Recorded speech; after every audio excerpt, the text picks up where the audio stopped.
A pleasant day, grade 2. This is a part 1 of the bookmark making.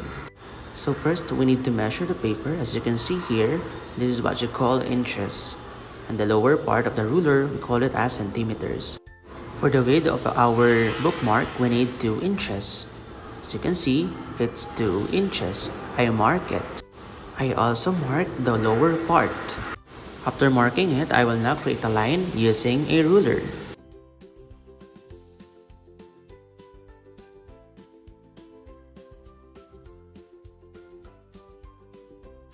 For the length of our bookmark, we need 6 inches.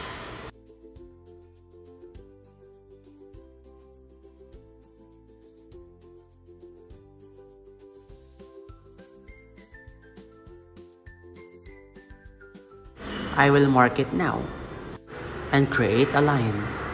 After marking it, I will now cut it. So now you have your blank bookmark. So wait for part 2 of this video.